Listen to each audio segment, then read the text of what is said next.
която всички приемаме като Надежда Захариева, не като заместник министър на културата. Второто е преходно, първото всички сме убедени, че не е така. По същия начин посрещаме Любомир Левчев, той също няма многобройна армия зад гърба си.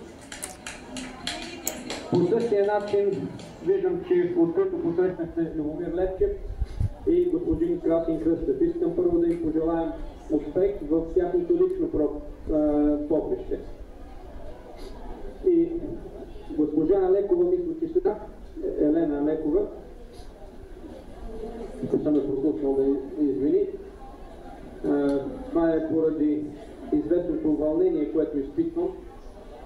Значи аз имам така доста личен опит в срещи с президенти, с министър-председатели. Там се чувствам доста уютно и доста удобно, защото протокола и инструкциите и указанията, които имаме, ни дават конкретно какво да правим.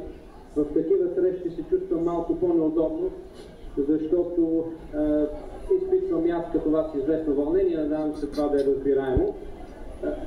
И искам още нещо да използвам удобния случай, че имам микрофон. Да се опитам едно предишно послание, което бях дал и което може би също не е добре разбрано от всички. При мен са идвали различни групи от хора, различни групи от вас, някои от тези, които виждам тук, с искане посолството, българската държава да предостави определена материална помощ, на базата на която да се развива определена инициатива.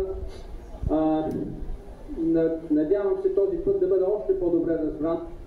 Аз лично вярвам във вашата собствена инициатива, в това, което вие правите. Това, което вие правите е много повече, отколкото нещо, което би могло да бъде отгледано изкуствено от българската държава. Всеки път се опитвам по възможност да вдъхна увереност на хората, които го правят. Вие правите нещо изключително добро, нещо, което българската държава не може да направи сама по себе си. Тя може да създаде една казионна организация, а тук виждам дух, виждам живот, виждам един ентусиазъм, който е много по-силен от това, което ние бихме могли да направим, ако бяхме подкрепили през тези години. През тези години идваха различни групи, някои от тях бяха по-успешни, по-неуспешни. Държавата би могла да направи грешка да подкрепи една група, която не е толкова успешна. Тук виждам един изключителен успех, един изключителен дух, който се базира на основата на всички вас, на тези личности, които са тук и които изграждат тази общност.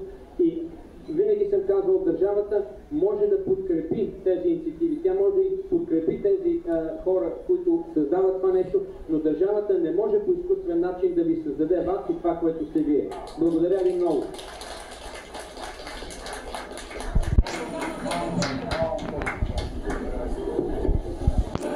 Господин посланник, много ви благодаря за думите, които казахте, защото точно по същия начин мисля и аз. В Солун имахме разговор с генералния консул господин Пламен Иванов.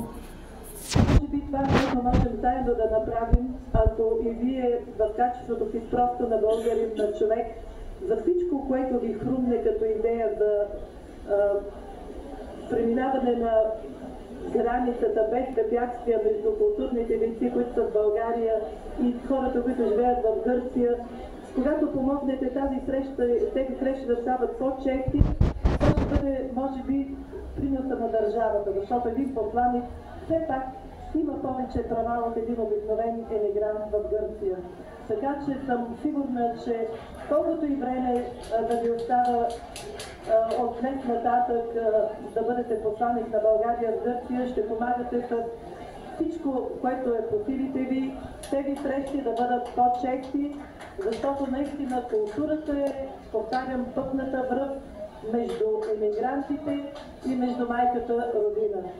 Има ли собствена култура един народ, той има собствена национална идентичност. От моя страна е голямата молба: помагайте, помагайте и помагайте.